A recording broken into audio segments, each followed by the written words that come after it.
pessoal, sejam bem-vindos a mais um episódio do Moda na Mochila. Eu sou a Mariana Lima e hoje eu vou conversar com o Hércules Terres. Ele é fashion stylist e mora em Berlim há 14 anos. E no seu portfólio estão as maiores revistas de moda, como Elle, Vogue, Marie Claire, Harper's Bazaar e L'Officiel. Ele começou a sua carreira como maquiador na indústria do cinema e ao longo dos anos já experimentou várias outras funções, como produtor, diretor de arte e também modelo. Então, se você quer saber mais sobre styling, vida na Alemanha, pegue sua mochila e venha viajar com a gente. Hércules, muito obrigada por ter aceitado o meu convite e encontrado um espaço aí nessa vida corrida de stylist na Alemanha. Muito obrigada. Obrigado você. Estou me sentindo muito honrado, porque já acompanho o seu trabalho e já conhecia seu trabalho e hoje estou aqui, né, fazendo podcast. E meu primeiro podcast. E quero deixar um abraço a todos os que acompanham. E que vai ser um prazer passar minhas informações e ter esse papo bacana que vai ser. Ai, a honra é toda minha de entrevistar. Eu também já te acompanho há muito tempo. E a gente vem tentando agendar esse podcast há um bom tempo, né, Hércules? Mas você comentou, você vai falar um pouco mais hoje sobre por que a vida de stylist é tão corrida. Como que eu imagino que é um trabalho que foge bastante da rotina, né? Então a gente pode falar um pouquinho sobre isso hoje. E eu gosto de começar pelo presente. Conta pra gente um pouquinho mais sobre o Hércules. O que você faz tudo atualmente aí em Berlim? Na verdade, aqui em Berlim eu tenho duas funções. Dependendo do trabalho, eu sou diretor de arte e stylist, aonde eu mesmo faço a direção de arte e faço também o style. Existem trabalhos que eu só sou o diretor de arte e tenho um stylist, né? E tenho um stylist, só sou diretor de arte. E existem trabalhos também que eu só sou o stylist e tenho o diretor de arte. É bem flexível, então. É bem flexível. Depende do projeto e do convite do cliente. Hércules, você vai ser o stylist e o diretor de arte, só o diretor de arte ou só o stylist. Daí eu tenho um diretor de arte que eu devo, né, satisfações a ele, né? Essa é minha base de atuação, né? Base de atuação. Mas sempre dentro do style. E como que é o dia a dia de um stylist / diretor de arte? Eu posso dizer, primeiro coisa, que é uma delícia, né? Eu amo, né? Mas é um trabalho de muita paciência, extremamente paciência. Eu acho que o meu trabalho me ajudou muito na marra a reduzir a minha ansiedade, porque eu tenho ansiedade. Por quê? Porque quando você está num trabalho ou num projeto de moda, a gente sempre tem que lembrar que nós não somos os únicos pedindo roupa para as marcas. Nós não somos os únicos esperando a resposta de um maquiador se ele vai poder ou não estar no trabalho, no projeto. Então, é um processo de muita confiança, né? O shooting é na sexta, quarta-feira não me responderam ainda, vão me responder. Mas eu não vou agora mandar o e-mail, senão vai ficar muito, né? Eu não sou o único stylist, tem gente que pediu antes de mim, né? E aí, né? Você vai esperando, amanhã de manhã eu peço. Tem que ter um jogo de cintura ali na negociação, né? Fortíssimo, é um trabalho de saber esperar e também trabalhar com a certeza de que vai conseguir, porque tem que conseguir. Quando eu pego, por exemplo, a minha última Marie Claire que eu fiz, Hong Kong, pedi para vir as roupas em Paris e Milão. E o fotógrafo queria realmente, eu quero dessa marca, a revista quer dessa marca. Então, eu entrei em contato com os showrooms. Ok, a gente responde em breve. Mas o que é o breve dele? 3 dias? O meu é meia hora. Né? Então é um exercício de muita respiração, mas sempre dá certo. Nossa, e vocês trabalham muito, assim, com backup? Tipo assim, tem uma lista do que o fotógrafo quer, ele fala, da revista que ela fala, às vezes, a segunda opção é essa, se você não conseguir, ou não, é o que eles querem e tem que ser aquilo. Não, assim não. Geralmente as revistas, quando elas te chamam para um trabalho e você já está fazendo o segundo, terceiro, quarto trabalho com a revista, é porque eles confiam em você. Então, na verdade, a maioria das vezes, eles querem Louis Vuitton, Prada, Gucci, mas eles não exigem qual peça. Mas você tem que ter no set, né? Você tem que ter marcas de luxo, né? Porque para os créditos, né? Da revista, porque a revista precisa trabalhar com as marcas de luxo. Então, geralmente, eles não definem a roupa. Eles definem a marca ou não também. Eu fiz minha penúltima Happy's Bazaar, eles deixaram bem livre. A única coisa é que Hércules traga marcas de luxo, né? Porque... Atualmente, você, pelo que eu imagino, é freelancer, né? Tem o seu próprio... Isso. A flexibilidade. Algum Isso. dia na sua carreira você já trabalhou como stylist ou diretor de arte de alguma empresa como fixo? Como fixo, nunca. Eu tenho 53 anos, eu comecei na área como stylist, né? Agora eu consigo fazer as contas, mas todos esses anos sempre foi como freelancer. Eu não consigo ser fixo. Eu preciso, né? Porque eu preciso dar um tempo de 3 dias para pensar num outro projeto, né? E como fixo, se eu entrar numa empresa como fixo, eu vou perder a gama de trabalhos que eu posso ter. Né? Porque hoje é um desfile, amanhã é um fashion shooting, outro dia é um lookbook, depois advertising, commercial TV. Então é muito abrangente, né? E isso eu fico numa empresa. Muito legal. Daí eu fico só ou fazendo lookbook, ou e-commerce, ou se eu fico na televisão. Trabalhei sim, fixo. Trabalhei há 1000 anos atrás na Rede Globo, lá no Rio de Janeiro, fixo. Sério? Mas aí você, como stylist também? Como stylist, trabalhei na produção de Dona Flor e seus 2 maridos, com Julia Gunn, Edson Celulari, Marcos Nanini. Que demais! Daí saí do projeto, queria voltar para Curitiba, mas eu tinha um contrato, daí eu tive que ficar um tempo na malhação, assim, até vencer o contrato, né? Que Acho que foi a única vez que eu fiquei assim, Mas foi bom. Nossa, adorei! Essa ansiedade que dá de ficar esperando o showroom receber o teu e-mail, responder, falando que vai liberar as roupas, a tua segurança de que vai dar certo vem muito de um bastidor perfeito, né? Isso é muito importante como stylist. Devolver a roupa melhor do que pegou, saiu a revista, mandar o link, mandar um e-mail com o resultado, com as fotos, um obrigado, fechar o 360, né? É muito importante, porque é um pouco inflamado o setor, né? Então você precisa sempre estar bem, né? Organizado. Isso se tem algum stylist, né, que tá olhando e que quer seguir a carreira, é um conselho que eu dou. Muito organizado. Não desaparecer após um projeto, né? Devolver as peças, mandar os resultados, a revista, o e-mail, né?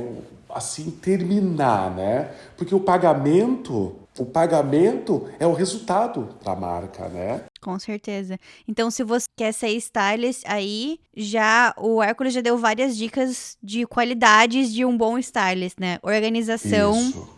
Controle de ansiedade, ter o jogo de cintura pra conseguir mandar os e-mails aí na hora certa, escrever bons e-mails também. A Amanda Gaio, que é stylist e mora em Nova York, sempre fala muito disso. Minha amiga, beijo, Amanda Gaio. Já foram 3 aí e ao longo desse podcast vocês vão ouvir muito mais dicas legais do Hércules.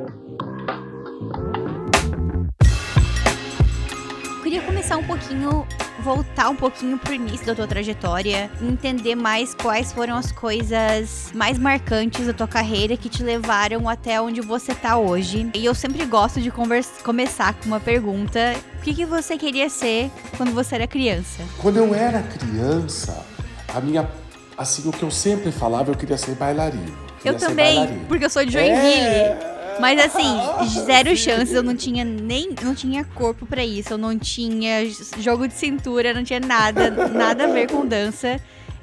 Só que eu sou de Joinville, então Joinville tem a única escola de balé Bolshoi fora da Rússia, então exatamente. A cidade respira dança e tu é influenciado por aquilo. Maior festival de dança do mundo. Depois de alguns anos eu fui fazer hip hop, dança de rua.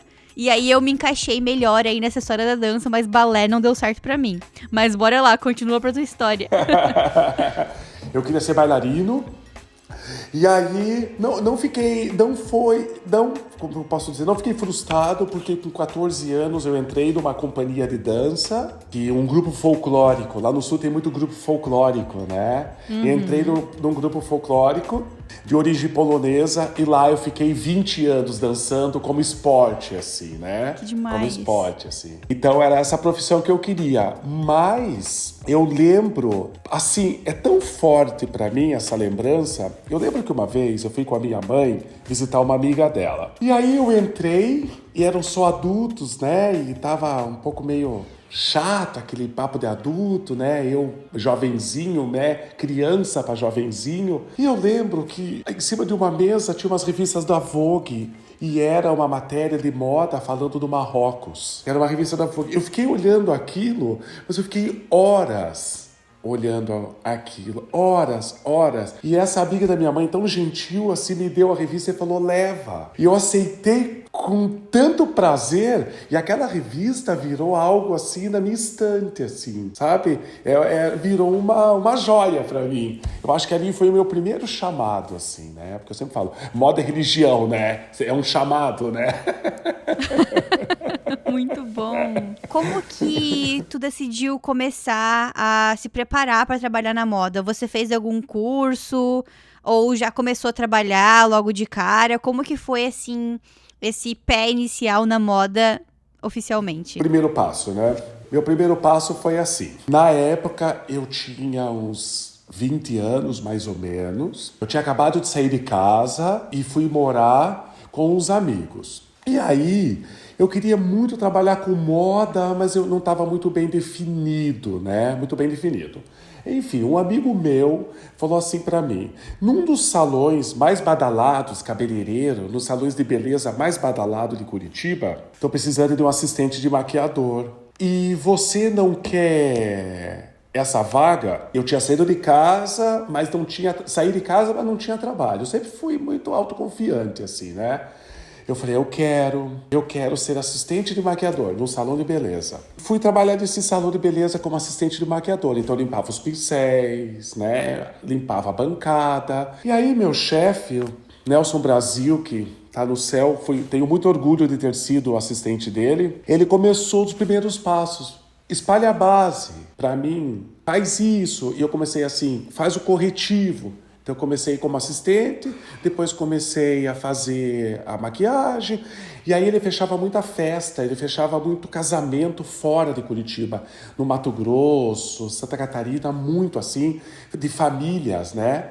E aí eu comecei com ele, e eu já comecei a maquiar para ele as clientes, ele já me levava como maquiador. E aí nesse salão, alguns stylists da cidade, que até hoje trabalham na cidade, frequentavam esse salão e começaram a ver meu trabalho no salão.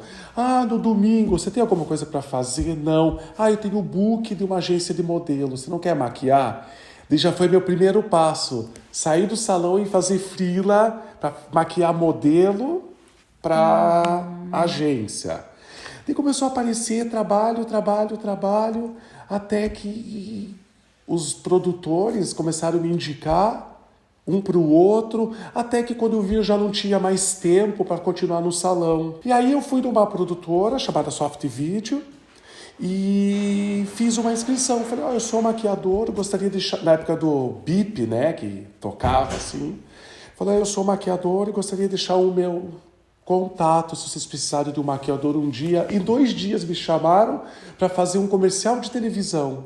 E ali eu entrei. Daí eu comecei a ser maquiador de comercial de televisão e de publicidade, e aí foi o caminho. E como é que era o portfólio naquela época? Era mais do boca a boca ou tu tinha algum book impresso com as tuas maquiagens? Como que funcionava?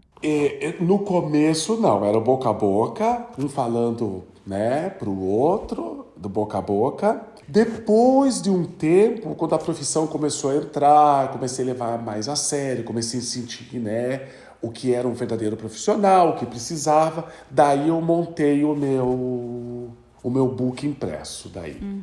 Porque, assim, daí eu era feliz como maquiador, eu ainda sou um maquiador, nunca vou deixar de ser, eu acho linda essa profissão.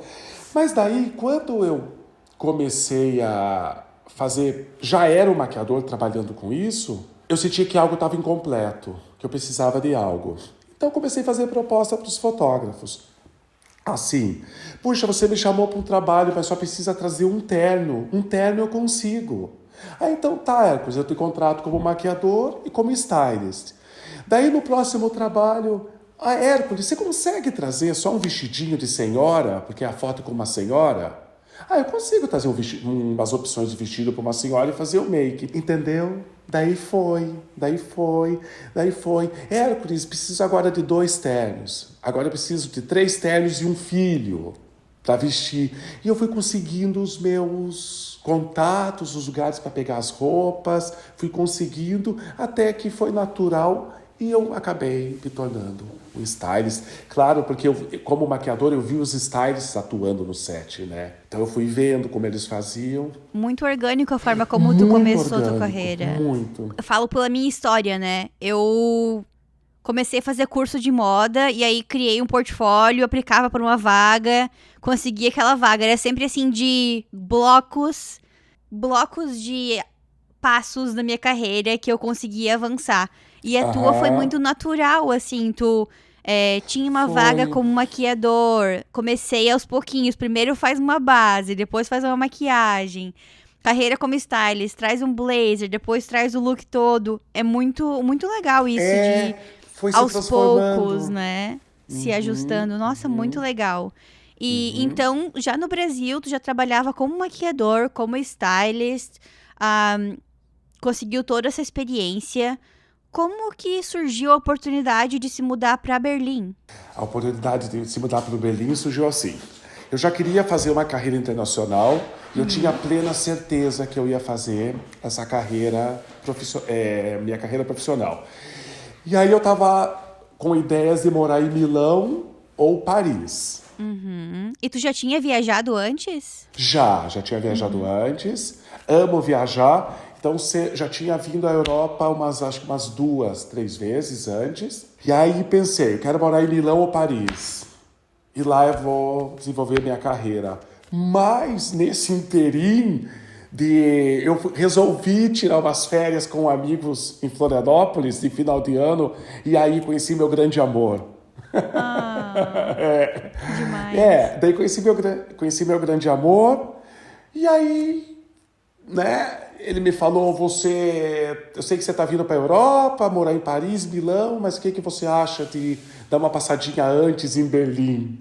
E a minha passadinha virou 14 anos.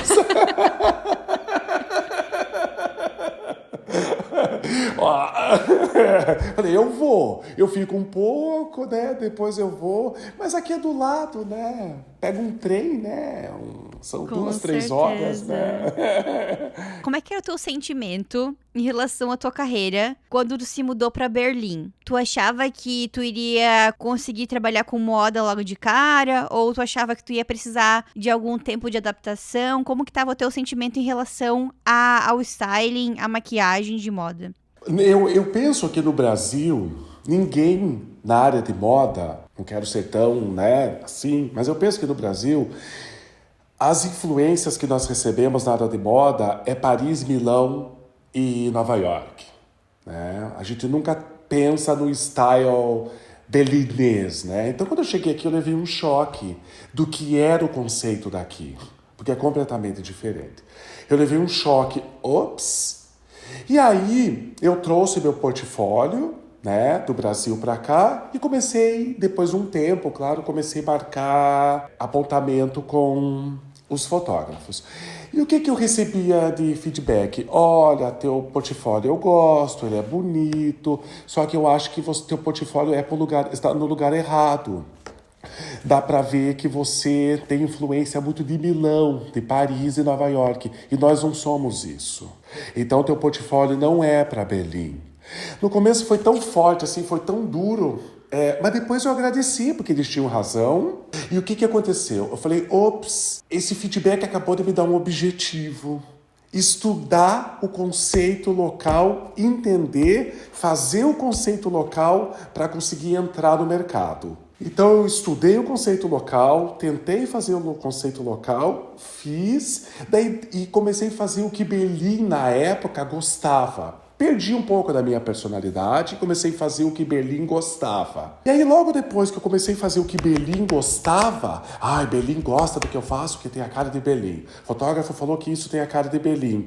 Daí uma vez que eu já estava conseguindo o meu respeito, e aí eu falei, agora tá na hora de colocar o meu eu. Daí eu comecei a colocar o touch Berlim com a mistura do que eu gosto, que é Nova York, Milão e Paris, que eu adoro. Então daí eu uni esse luxo, né, desses grandes centros, com, não que Berlim não seja, com o estilo de Berlim, uni e acabou dando o meu conceito. Então eu consegui agradar, né, e daí posso dizer que deu certo porque, né, as pessoas falam, você tem esse teu lado cool berlinês, você tem esse teu lado edgy berlinês, mas a tua mulher, ela é fina, ela é bem arrumada, a tua mulher, ela é glamurosa. Então eu consegui unir, né, o pai berlinês, a mãe parisiense. Exato. A tua história, isso que tu me falou agora, me lembrou muito da história do Robson Oliveira, que ele é um maquiador daqui de Toronto, e ele trabalha para Hermès. E ele falou exatamente isso, que quando ele se mudou para o Canadá, ele sentiu essa necessidade de se imergir um pouco mais na cultura canadense. Aí teve um momento ali que ele se perdeu e começou a ter umas crises existenciais, fez terapia, etc. E aí se encontrou e conseguiu fazer uma mistura do Robson brasileiro / Robson canadense. É muito interessante isso que, assim, acho que a maioria dos imigrantes passam nesse período de transição de não saber qual sua personalidade. É muito interessante ouvir essas repetições, assim, de padrões, né, de sentimento. E é legal falar sobre isso porque a gente sabe que não tá sozinho, né? Que outras pessoas estão passando por isso e que vai passar, que a gente vai conseguir se encontrar, né? Porque a resposta local tem que ter, né? Eu ia te pedir pra falar um pouco mais em palavras. Eu sei que é difícil colocar em palavras, porque a gente é muito visual, né? Como trabalhando com moda. Qual que é a diferença aí do estilo berlinense com os estilos das outras cidades que você comentou, Paris, Nova York, Milão? O que eu senti que hoje eu tenho como certeza, o estilo berlinês, ele tem um caráter, por mais que as roupas sejam novas e de coleções, né, novas, tem um caráter muito reciclável, muito second hand aqui em Berlim. Eu sinto que eles têm uma certa... Não todas as marcas, mas a grande maioria, eles têm uma certa objeção em tudo muito novinho, engomado. Então, assim, sabe essa pitada que a Gucci deu nos desfiles? Que tinha uma cara de second hand, assim... Nada combina, mas junto, afinal... Tudo combina, né? O nada combina, mas coloca junto e fica lindo. Eu vejo muito assim, muitas peças juntas, umas informações de peças com cara de second hand, de reciclável, com cara de que eles têm muito medo aqui de ter essa imagem do... Como que eu posso dizer? Do fútil, sabe? eles têm um pouco de medo aqui, né, de ter essa imagem. Mas também não ficam falando que quem não tem essa imagem é fútil, né? É uma coisa muito particular deles. Então eu acho que a moda berlinesa é mais isso, assim, ela é mais brecholenta, Aham, entendi. sabe? Tem uma Que, intenção nesse second hand, nessa coisa mais envelhecida, destruída, né? É uma coisa muito interessante que é que aproveitada, né? aqui em Toronto, eu acho que é parecido. Eu não gosto de falar Canadá inteiro, porque se você viaja para uma cidade pequena do interior daqui do É. Canadá, vai ser um estilo completamente diferente do estilo de Toronto. Se você viaja para uma outra grande cidade, como Vancouver, também vai ser um estilo completamente diferente. Mas aqui em Toronto, se você vai para um bairro jovem, você vai ver algo que eu acho que é similar a Berlim. Eu tenho que viajar para Berlim pra saber mais sobre isso. Mas aqui também tem muito Tá essa convidada, viu? intenção. Muito obrigada. Tem muito essa intenção de se vestir de uma forma não muito alinhada. Mas tem uma intenção por trás da composição Tem. de peças. E na empresa que eu trabalho, você vai perceber que o cool é estar sempre com alguma coisa um pouco meio que dobrada de uma forma não perfeita, com um suéter destruído, com os fios propositalmente soltos. Tem um buraquinho aqui nessa camiseta. E é proposital, não é porque o canadense é desleixado, porque às vezes muitas pessoas generalizam e falam que o canadense é desleixado, vai de pijama pro mercado. Mas eu defendo que é uma intenção no falar assim, ó, eu posso ser o que eu quiser, que é muito forte na cultura canadense, né? Aqui Isso. você tem a liberdade pra você ser o que você quiser. Então eu acho que é muito intencional. O vestir passa pro ser. Você pode ser o que você quiser, se você pode vestir o que você quiser. Exatamente, porque, por exemplo, quando eu vejo aqui as berlinesas, por exemplo, às vezes, assim, uma mini saia jeans, toda rasgada, uma meia arrastão, um coturno, e aí ela tem, por cima de tudo, um casaquinho da Chanel, que era da avó dela. Sabe? É tão cool, assim, ela tá com o casaquinho da Chanel, realmente, um Chanel, né? Mas ela tá com uma meia calça, arrastão, com uma mini saia jeans rasgada, um coturno, um cabelo com as pontas amarelas. E ela deixa aquele Chanel tão cool, tão incrível. E a gente pergunta, que lindo, é da minha avó, né? Isso é muito o taste, né? Né? É muito legal.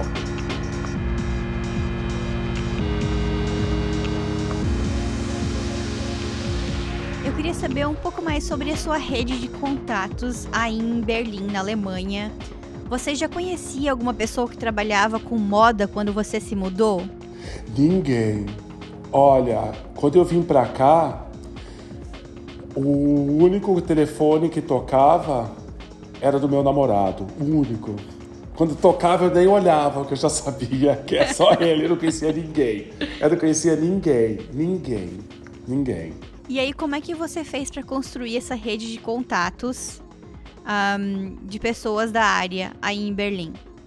Quando eu tive uma oportunidade de conhecer um brasileiro que montou uma revista digital aqui. Ele montou uma revista digital. Interessante. E aí, daí me convidou para... montou uma revista digital que se chamava UOL. E através dessa revista, ele falou, tô montando... Ele trabalhava numa empresa onde ele saiu com várias pessoas que eram brasileiros. Esse grupo de brasileiros montaram uma revista digital. Daí, através dessa revista digital, vamos fazer um shooting, e vamos fazer a primeira capa, E através dessa revista, eu comecei a entrar em contato com os showrooms, que representam as marcas.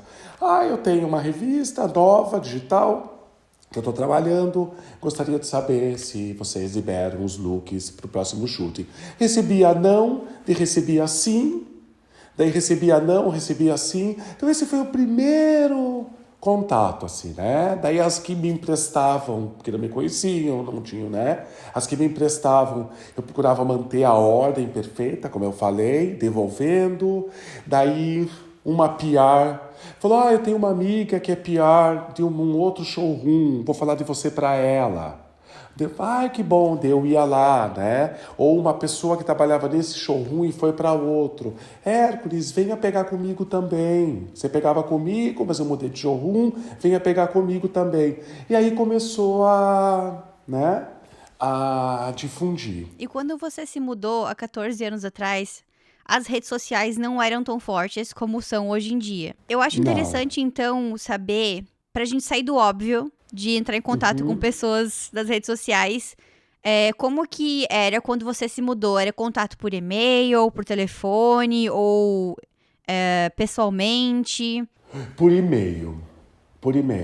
Não tinha tanta rede social, exatamente, era por e-mail, né? Porque, quando eu cheguei, eu comecei a procurar os fotógrafos que já trabalhavam, os fotógrafos que já tinham um nome no mercado. Até que um dia eu falei, ops, Hércules, você, por mais que você tenha uma experiência, aqui você é bebê, você está começando. Então, não adianta ficar procurando fotógrafos que já têm seus stylists e estão com eles há 20 anos. Eles não vão deixar o stylist que, quando ele tem dinheiro ou não tem, que nunca vão deixá-lo para pegar você. Então você está indo no caminho errado, eu acho. E aí eu comecei a pensar, eu vou me unir a quem está começando também. Boa. Eu vou me unir com os fotógrafos que são alemães, mas que estão começando junto comigo. E aí, por detrás desse pensamento, o que aconteceu? Aconteceu, isso, claro, com o passar dos anos depois que veio vindo, né? Não bem no começo. O que aconteceu? Eu comecei a notar que eu comecei a trabalhar com fotógrafos novos, talentosos, que estavam começando, mas uma geração que nasceu com o computador no colo. Uma geração que faz um mood board para apresentar para um showroom, que para mim seria meu material de final de ano de faculdade.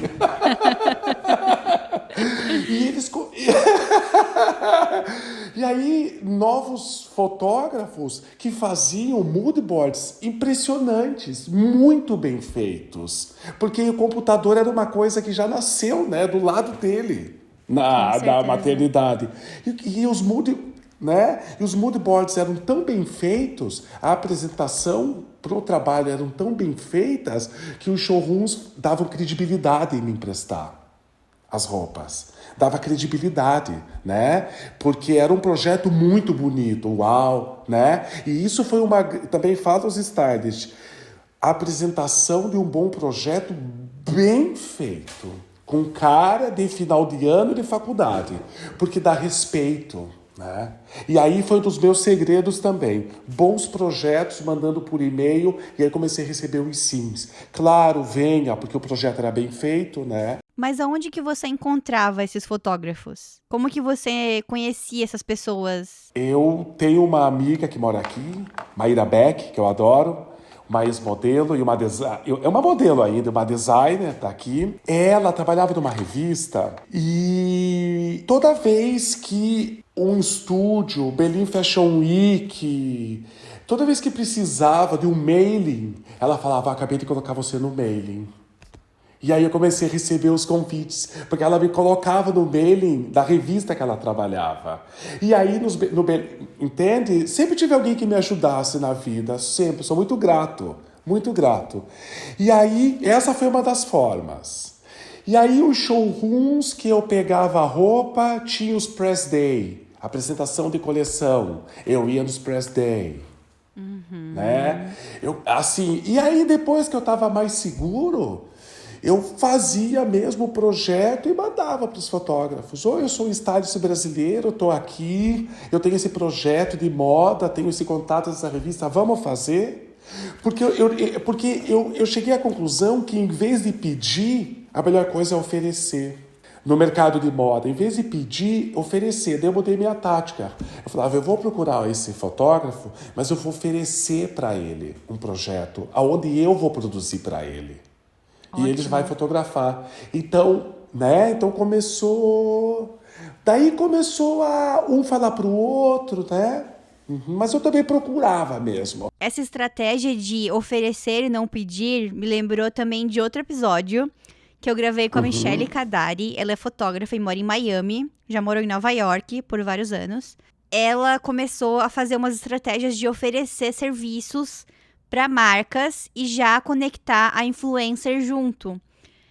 Então, ela já fechava um pacote para a marca. Ao invés de a marca procurar ela e pedir, Michelle, fotografa minha campanha em Nova York, ela chegava para as marcas e falava, você quer que eu fotografe sua campanha com a influencer X, que é o meu contato? E aí, assim, ela conseguia se destacar no mercado, né? Ao invés de só esperar os clientes chegarem. Muito interessante. Oferecer, né? Oferecer. E uma coisa que eu mantenho muito, e não abro mão, mesmo quando eu faço as revistas de grande porte, internacionais, que eu tô trabalhando com Prada, com Chanel, eu sempre, assim, se o terno é Prada, a camisa é de uma marca de Berlim. Eu sempre coloco, sempre não dou as costas para as marcas que me ajudaram no começo, não dou. Eu pego uma revista, assim, eu podia fazer só com marcas de fora, eu falo não. Eu coloco uma camisa ou coloco um blazer de uma marca daqui, porque eu acho que é aí que é construir uma história, né?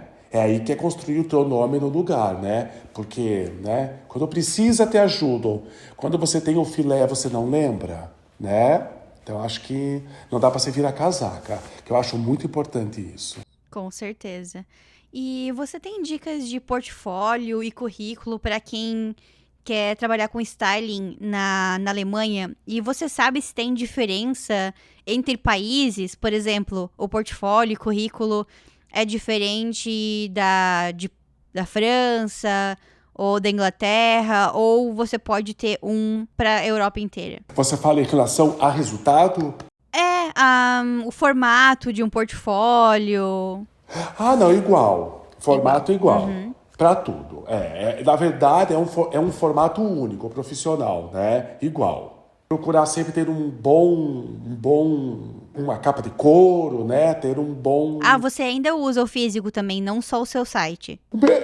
Tem fotógrafo que quer o físico. Às vezes tem fotógrafo que quer ver o físico. Não é sempre, mas tem. Mas eu acho importante ter. Por mais que ele fique lá na tua estante, mas se pedir, por quê? Porque às vezes, por exemplo, a minha agência, às vezes pede o portfólio. O cliente quer ver teu portfólio. Tem cliente que gosta de sentar e ver em cima da mesa, né? Legal. A tua foto, daí aproxima, né? Aproxima. Então, eu acho importante ter. Muito bom saber. Então, hoje você tem um físico e também um site com todas as categorias de styling que você faz, né? Eu achei muito legal. Quem quiser ser stylist, olhem o site do Hércules, é bem completo. O Hércules organiza por categorias, né? Homem, mulher, comercial, editorial. Isso. Dentre todos esses tipos de styling, você tem algum favorito? De styling, você fala de o categoria. profissional? Comercial, editorial, feminino, masculino. Feminino high fashion. Conta mais um pouco pra gente o porquê que tu gosta disso. Por que eu gosto disso? Um dos primeiros passos de um stylist, para ele ter um norte, ele tem que definir quem é a mulher dele, quem é a musa dele. Ela tem que existir. Então, eu tenho a minha musa, eu sei o que ela bebe, o que ela come, aonde ela vai, o tipo de música que ela gosta. Ela existe para mim. Ela existe para mim, que é a minha musa. E eu não preciso de nada para sorrir, né? Eu adoro sorrir. Eu tô adorando essa energia, gente. É tudo que eu precisava para esse domingo de manhã. Obrigado. E a minha musa, ela não sorri. Por exemplo, a minha musa não sorri, a minha musa, ela é mais séria. Eu não sou depressivo, mas se eu tenho um pouco de depressão, eu coloco no meu trabalho, né? Se você ver bem o meu trabalho, a minha musa é uma mulher que não pega muito sol, ela não sorri muito, ela é séria, ela é dura. Ela gosta de laços, ela gosta de chapéu, ela gosta de alfaiataria, ela gosta de ser fotografada em Paris. a minha mulher. Então é óbvio que ela é uma mulher alta costura. Ela é uma mulher high fashion. Eu não tenho como ter uma outra situação para ela. A minha mulher, mesmo que ela vá pra praia, que toda vez que eu faço um shooting, eu tô levando ela para passear. Muito bom. E tu acha que teve inspiração em alguém? Ou foi uma coisa que foi mais uma combinação de inspirações no seu subconsciente? Da onde que veio a sua musa? A minha musa, ela veio da união dos anos 2000 e pouco, assim, quando surgiu na minha vida realmente essa coisa da moda, de fazer moda, surgiu da união do Steve Meisel, né, do fotógrafo, com Edward Enninful, meu grande stylist, minha grande inspiração. E foi através da união desses dois que eu me encontrei. Edward Enninful, para mim, ele é o meu mago. É assim, eu amo. Assim, a minha mulher, ela é irmã da musa dele. Se bem que ele mudou bastante agora, mas mesmo assim, né? Ele é com a Vogue, British Vogue, né? Agora ele é editor lá. Mas mesmo assim, sabe? Veio dele, com certeza. Muito E Steve legal. Meisel. Veio dele, veio dos dois. Dentre esses 14 anos morando na Europa, você chegou a fazer trabalhos em outros países? Teve que viajar para outros países? Sim, já viajei a França, a Itália, a Espanha, a Polônia, sim, já. Com muitos trabalhos daqui, trabalhos de cliente daqui sendo feito lá ou com equipes de lá. Porque eu não tenho vergonha de vender, né? Não tenho vergonha de vender. Eu não tenho. Porque eu faço sempre assim. O não eu já tenho. Eu só vou atrás do sim. O não eu já tenho. Então eu vou mesmo. Vejo um fotógrafo que eu adoro, começo a seguir ele no Instagram, dou like das fotos dele. Já, oi, tudo bem? Me interessa muito ir para Milão, adoraria fotografar com você. Às vezes, mas você viria para cá? Eu vou. Eu coloco tudo numa bolsa, entro num trem e vou. Eu vou, e eu pego e vou, chego lá e tenho, né, e faço com ele, volto. Quando ele já me chama para um job. E essa é uma das coisas mais legais que eu imagino que é de morar na Europa, né? Essa facilidade de viajar e entre os países em algumas horas, né? Sempre estar lutando por contato, né? Minha próxima pergunta é um pouquinho sobre os desafios. As pessoas sempre gostam de ouvir os desafios. Quais que foram os maiores desafios dessa transição de continente, de começar uma carreira do zero, como tu falou, em outro país? Posso fazer uma lista pequena para não ficar tão longa, mas no meu caso, o idioma, né, o alemão, que é uma língua como outra qualquer, mas é muito distante do português, né? O inglês, a gente nasce escutando inglês no Brasil. As pessoas não falam, mas cantam música, gostam de Madonna, né? O inglês não é uma língua estranha para nós, né? Sim, a gente Falo ouve por ser uma música, linguagem assiste universal. filme. Assistir filme, quando é adolescente, não sabe nem o que tá falando, mas tá cantando perfeitamente a música, né? Sim. Então, né? Mas no dia a dia, trabalhando com moda, você fala alemão ou inglês? Inglês.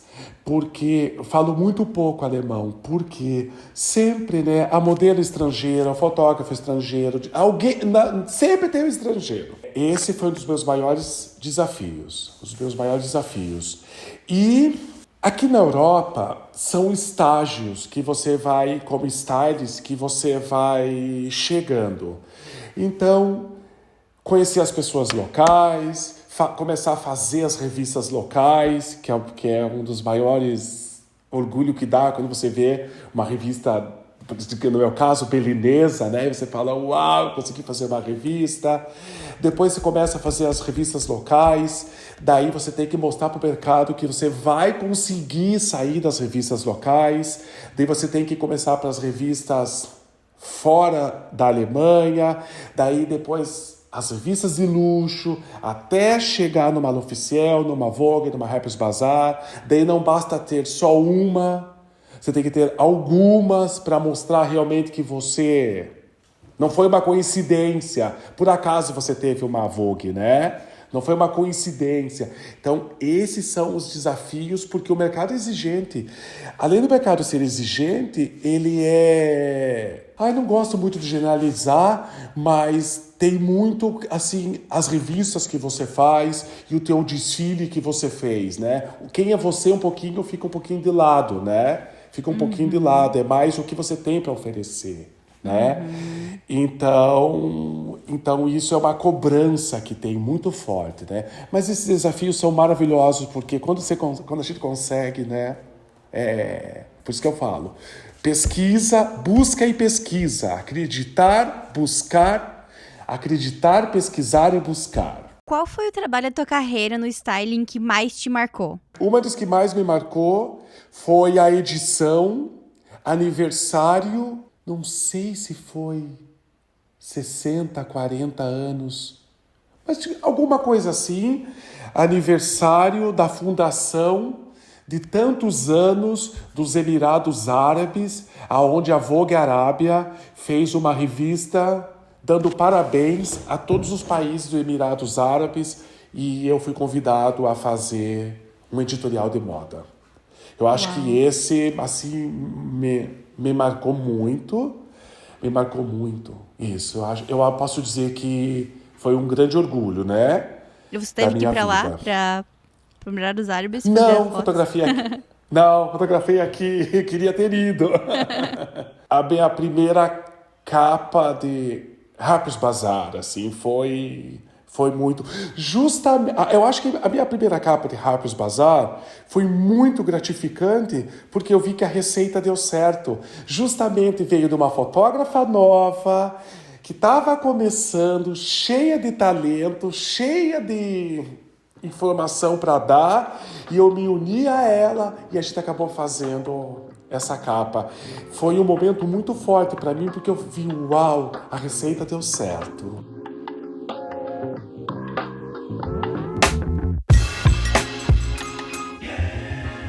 Tem uma pergunta que eu sempre faço aqui pra todo mundo. Ela é mais pra ajudar as pessoas que querem seguir um caminho semelhante ao seu, seja morando em Berlim ou seguindo como styling. A pergunta é a seguinte: se você pudesse voltar atrás, tem alguma coisa que você gostaria de ter feito, que teria te ajudado mais ainda, ou ter feito essa transição um pouco mais suave? E é realmente para ajudar os outros, porque eu também não gosto muito de pensar em arrependimentos, porque eu acho que a gente só tá conversando aqui hoje porque, né, pelo que a gente fez. Com certeza. Aproveitar, não vou me colocar como tiozão aqui, né? Mas me colocando como tiozão, aproveitar que a cabeça tá fresh, aproveitar que é jovem, que a cabeça tá fresh e entrar assim, ó, com tudo nas pesquisas. Uma vez que na minha época não tinha. Quando alguém trazia uma Vogue de fora, era reunião para ficar vendo. Deixa eu ver, já viu? Passa para mim. Era essas as pesquisas. Então, quando eu cheguei aqui, eu me vi um pouco atrasado. Eu tive que correr atrás para ter as informações, né? Eu tive que correr, eu tive que ganhar tempo, né? Né? Então, eu acho que é assim, a sede pela pesquisa, a sede de informação. Eu acho que se eu tivesse que voltar atrás e começar outra vez, assim, com a era da internet, que basta você ter um copo de café, um computador no colo, e ali você tem tudo. Então, assim, procura. Para quem é stylist, viu um trabalho de moda. Ai, que trabalho lindo. Quem é o stylist? Deixa eu ver o Instagram dele. Deixa eu ver a história dele. Quem é o fotógrafo? Vou seguir o fotógrafo. Deixa eu ver o trabalho dele. Fica fuçando, sabe? Curiosidade. Assim, Mais uma boa qualidade de um stylist. Curiosidade, exatamente, curiosidade. E transformar tudo em prazer junto com a pesquisa. Por exemplo, eu me programo, eu apago a luz da minha sala, eu coloco um café do lado, eu relaxo, como se eu fosse ver um filme. Daí eu fico vendo os desfiles da última temporada de Paris, Milão, pego um caderno, fico anotando, né? Eu sinto que as cinturas estão bem altas. Eu sinto que essa temporada as golas estão grandes. Agora deixa eu ver se a minha conclusão está certa. Nossa, as revistas realmente estão publicando muita camisa de minha conclusão, minha pesquisa está certa. Porque quando você fizer seu próximo trabalho, você tem essas informações. Você vai procurar cinturas mais altas, né? No exemplo, golas mais pontudas. Você vai procurar e isso vai acabar tendo aceitação. Vai mostrar que você realmente está entendendo do momento, do shape do momento. Então eu falo sede de pesquisa. Sede, assim. Amei. Sede. Amei essa dica. Ótima. O nosso próximo quadro é o Fashion Library, já que a gente está falando de pesquisa, de informação. Aqui no Fashion Library, que é a biblioteca do Moda na Mochila, eu peço para os convidados darem uma dica de livro, filme ou série que tenha te marcado nos últimos tempos. Pode ser de moda ou não. Saiu agora. Eu acho que comprar as coleções, que não é caro, galera. Você pode comprar até de segunda mão, comprar as coleções e os livros que saem, a história das marcas. Eu acho. A história das marcas. Porque a história das marcas e as histórias dos fotógrafos. Por exemplo, o livro da Lek Weck, como ela começou sendo modelo, né? Tem o livro da Gisele. Eu indico livros, ter uma biblioteca de livros com a história das marcas, história da moda, história das modas das modelos dos anos 80. Eu gosto, as minhas pesquisas, elas são mais baseadas em fatos reais e não no achismo, sabe? Em fatos reais. Não a visão. Claro que eu respeito a visão das pessoas, mas não na visão daquele stylist. Claro que eu quero saber, mas o porquê realmente surgiu, né? Aquele conceito, eu acho que... Ótimo. O nosso próximo quadro é o quadro Pra Onde que você levaria a sua mochila? Agora eu quero que você me fale 3 cidades, uma cidade para trabalhar, uma cidade para visitar e outra para se aposentar. Uma cidade para trabalhar, Paris. É a favorita dos stylists. Uma para visitar, Nova York. Eu não fui ainda. Eu ia para Nova York, mas daí veio o Covid, daí, né? Agora vou. Esse ano eu vou. Eu acho que para Nova York, que eu adoro lugares efervescentes, adoro. Para me aposentar, eu já penso numa praia de Portugal, assim. Uma praia de Portugal, uma praia da Espanha, para eu acordar de manhã, andar com o meu cachorro, ir no mercado municipal, comprar a minha comida fresca, eu mesmo cozinhar, porque eu cozinho. Eu acho que para me aposentar, uma praia assim em Portugal, Ilha da Madeira. Amei, assim, mais um lugar mais... Quem quiser entrar em contato contigo, perguntar sobre vida na Alemanha, sobre vida de stylist, deixa o teu contato. Qual que é a melhor forma dos mochilers conversarem contigo? Olha, pode ser através do meu Instagram, né? Pode ser através do... Eu acho que é a melhor maneira pela mensagem do Instagram, né? Eu acho, porque ali já está o trabalho, já está os stories, já está tudo que eu coloco, né? Eu acho que ali... E eu sempre respondo. Porque eu quero ser respondido também. Isso aí, uma mão lava a outra, né? Hércules, lógico. muitas pessoas falam na internet ou quando querem ser contratadas para uma vaga que elas são apaixonadas por moda, né? E eu acho que falar só não basta. Você tem que demonstrar que você é através do que você fala, através dos seus trabalhos, da sua vontade. E eu acho que você entrega tudo isso. Eu tava lendo a sua Obrigado. biografia, né? O texto da sua biografia. E tanto no seu Instagram quanto no seu site, você fala que você tem uma paixão imensa por moda. E isso não fica só no papel, não fica só no texto. Você realmente... Eu consigo sentir que você é apaixonado por moda. Então, quero te agradecer por ter passado essa energia maravilhosa, esse sorriso maravilhoso para todos os mochilers e para mim. É uma honra te entrevistar e eu espero que a gente possa se conhecer um dia pessoalmente e te desejo todo o sucesso do mundo na sua história, Muito obrigado. que é linda. Muito obrigado, muito obrigado. Olha, realmente você falou uma coisa muito certa em relação à minha pessoa. Eu tenho tanta paixão pelo estúdio, tanta paixão, né, onde tudo acontece, pelo estúdio, que eu sempre falo assim, o estúdio para mim é uma igreja e a câmera seria a santa que tá